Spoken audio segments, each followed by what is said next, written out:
Hi, it's Mike Chen. China, otherwise known to the rest of the world as the sleeping giant, is one of the few developed nations with a massive armed force that dwarfs many of its Asian neighbors. Historically, China was a country that experienced invasions, civil wars, and rebellions that have tested its government's military and its capabilities to protect the interest and the security of the country. And in the 21st century, China has made remarkable strides in its seemingly non-stop efforts to modernize in order to go toe-to-toe with its Western counterparts. With no fewer than 2.3 million men and women in its armed forces and another 800,000 individuals in its reserves, China may have the numbers to intimidate. But there is a lot of controversy, and it raises the question of whether or not China's military is as strong as it seems. So in this video, we're going to talk about the 5 reasons why China's military may be weaker than we think. Number 5, weak foundations. In a report for Congress's bipartisan U.S.-China Economic and Security Review Commission, it revealed that China's military gains over the past decades have been impressive overall, and the People's Liberation Army is clearly becoming an increasingly professional and capable fighting force. However, despite these impressive strides, the report concludes that the PLA suffers from potentially serious weaknesses. These shortcomings could limit its ability to successfully conduct the information-centric integrated joint operations Chinese military strategists see as required to fight and win future wars. Written by China experts at the RAND Corporation, the report further states that knowing these vulnerabilities will be valuable to deter conflict or defeat China should war arise against the nation. Most of these institutional weaknesses include poor command structures, low quality personnel, and corruption in the ranks that also involve top officials in the military and the government. However, one of the main problems that were caused by this structural weakness is China's ability to conduct joint military operations with other countries like the US. This is partly due to its problems integrating advanced weaponries as well as conducting proper training for its personnel. To put this picture into perspective, the People's Liberation Army still conducts what is called long-distance maneuver training at speeds that are determined by how fast the next available cargo train can send its tank and other arms forward. In a world where mobilizing your troops and transportations by air, moving them by train is an antiquated system that worked back in the First World War. Also, China may claim they have nuclear weapons, but with its questionable ability to introduce modern weapon systems, it is a bit scary that they can push that shiny red button anytime by accident or worse. What's scarier is that the report details that Chinese armed forces is quite vulnerable to cyber attacks that could disrupt its informationized high technology from its aircrafts to its missiles. Number 4, confusing loyalties. It's common knowledge or common sense in most countries around the world that their armed forces are sworn to loyalty to their governments regardless of the nation's political affiliation or ideology. It's a different story with the Chinese military, however. According to the US Congressional Research Service, the People's Liberation Army is not a national army belonging to the state. Rather, it serves at the Communist Party's armed wing, which brings confusion because who then is considered as the country's official military? Top-ranking members of the PLA, especially its generals, are also members of the Communist Party. So in a nutshell, it would be as if members of the Republican and Democratic parties have their own armed forces. And from the very start of a PLA soldier's career, he is sworn to protect the Chinese Communist Party in the ideology that it stands for, not the constitution of the land and not China or its people. To say the least, the PLA may be seen as the world's largest guerrilla army because of a political bias that the members of the Chinese Communist Party strictly enforces. Also, the PLA is missing one of the most important characteristics of an armed force: joint command. This is when members of the military, Air Force, Navy, and Marines can work together when needed, as well as be able to know what the other branch is doing. In China, this is an important element missing in their structure. While there have been claims from Chinese media and some government agencies that a joint command system is being established in its military, other reports conflicted, saying the opposite. Without having a clear joint command system, it would be difficult in times of war or conflict for any military to communicate with each of its branches. And for a country with what's considered to be the world's largest standing army, lack of communication can spell disaster. Number 3, poorly equipped soldiers. To date, the Pentagon says that it cost about $17,500 to equip a single soldier of the US Armed Forces. This includes high-tech weapons, advanced gear, body armor, and all other bells and whistles. These guys mean serious business and they are dressed for the part. In China, however, due to the corruption within the PLA ranks in the Communist Party, their soldiers are not as fancy. According to reports, a single soldier of the Chinese military is allocated about $1,500 for his entire gear year, and almost half of that amount goes to just his gun. And some of the equipment that they do have no longer even fit their new recruits. Even though China is now spending about $120 billion a year on their military, a large chunk of that spending goes to reconfiguring and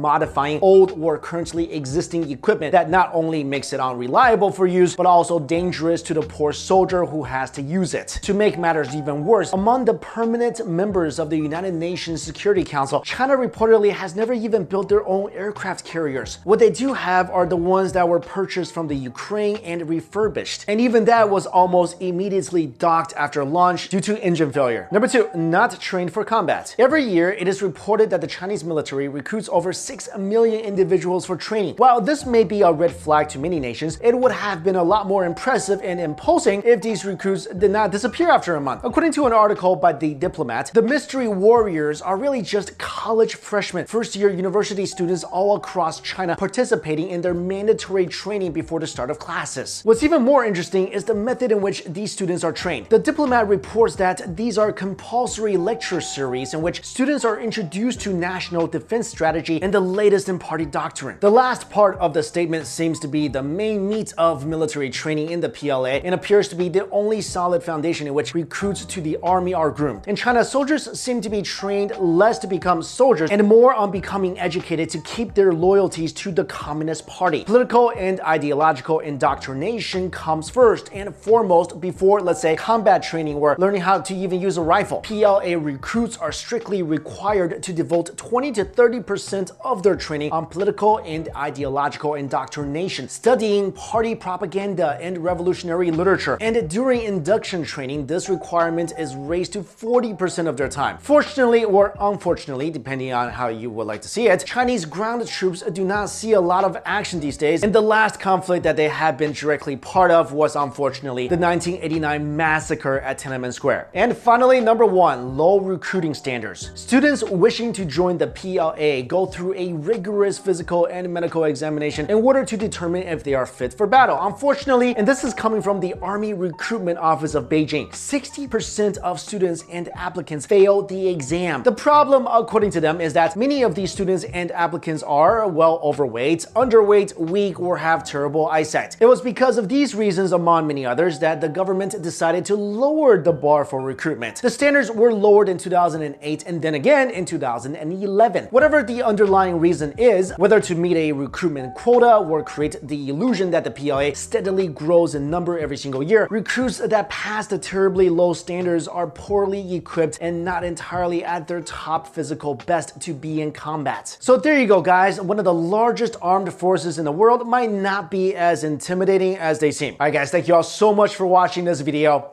I'll see you later.